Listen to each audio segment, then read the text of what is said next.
Thanks for coming back with us here on Nets Magazine. Now, earlier this year, we showed you how a Nets home game is produced for broadcast here on the S Network.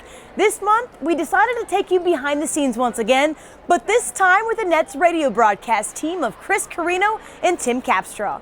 Since 2005, the duo has been calling Nets games together and has enjoyed every minute of it. So let's join Carrino and Capstraw as they explain how radio play-by-play is done. So Joey Crawford will toss it up. 7-2 Hibbert against the 6'10 Humphreys in the air, and it's won by the Nets. And the Nets have it, and we're underway as the Nets and the white go right to left in the front court here in Newark. My career with the Nets started right out of college back in 1992. I worked in the studio, and I did that for about 5 seasons before I was hired full-time with the team as a manager of broadcasting in 1997. From there, I started filling in on certain aspects of the broadcast, and I was filling in as the play-by-play announcer. And then in 2001, Lou Lamoriello, who was the president of the Devils and the Nets at the time, that gave me the opportunity, and I've been here now. This is my 11th season as the full-time play-by-play voice of the Nets. Cross-court lob over to right side of Williams for a three, and it's good for Darren Williams.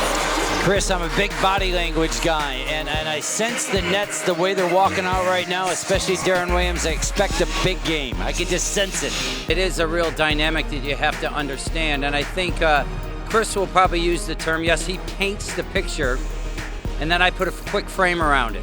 Sometimes on TV, the analyst can be the star. No, there's no doubt who the star is. I'm the assistant coach with Chris Carrino. Good. Rebounded by Humphreys. And Darren Williams, double team, excellent job. And then Darren avoiding defenders, moving into the front court. Jump pass down low to Brooks and laid it up and in. Darren Williams had a little Magic Johnson on that pass. Timing becomes important.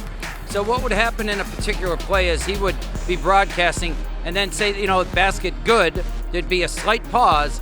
I would then have enough time to say why that happened.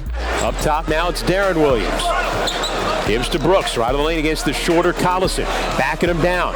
Bumps, turns, shoots, and hits. It rolls in for Marshawn Brooks, and the Nets take the lead. And Darren Williams said, I got Danny Granger on me right now. Somebody's got a size advantage, and he found Marshawn Brooks with Collison on his back. And then as the ball's going across half court or whatever, Chris would then again say the time, the score. He does that every possession, and then describe the action again. 10-8 Nets, 8:18 to go in the first. Granger from the right, both throws in the left. It's like studying for a test. You never know how much you need to study. You never know when you're really done studying, but you do walk into that test pretty much knowing whether or not you've got a grasp of the material. And I think most nights you just want to make sure you've got a full understanding of the material, and this way it lessens your stress level when you go on the air. Turns, faces him, pulls up, and banks it in.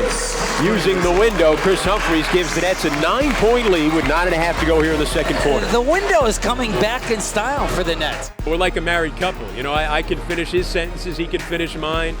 Something happens in a game, I know what he's going to say, he knows what I'm going to say. We try and just keep each other entertained, and if we know we can keep each other entertained, we know the listeners entertained as well. Tim reminds me, as he does a lot of the people that come in contact with him through the day, that we all love our jobs and that we got to have fun doing it. Well, everybody kids me, I'm the happiest guy everybody ever meets because I have the greatest job in the world. I get to go to games, get to enjoy it, and get to do it with somebody I really, really admire, first of all. I think Chris Carrino's talent level is amazing. And, there's only 30 teams in the NBA. There's TV guys, there's radio guys, and it couldn't be luckier.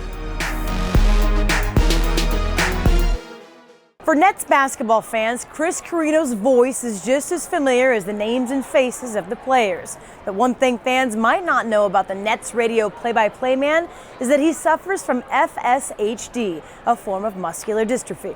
We find out more about Carrino's brave fight in this quick look.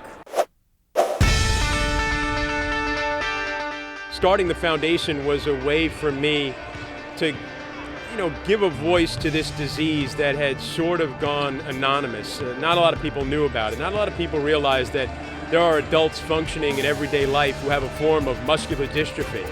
There isn't a lot of funding for it. There isn't a lot of support for it. So I think in coming out and trying to be a voice for it, we wanted to start the foundation so that we can, at the same time of raising awareness, also raise money and try and find a cure, find a treatment. Pour money into research that isn't there right now, but it's sorely needed.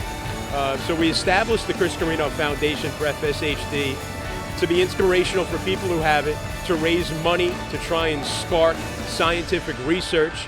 And I think in the long run, we're going to be able to do really good things with this foundation. To learn more information about FSHD and the Chris Carrino Foundation, log on to www.chriscarrinofoundation.org.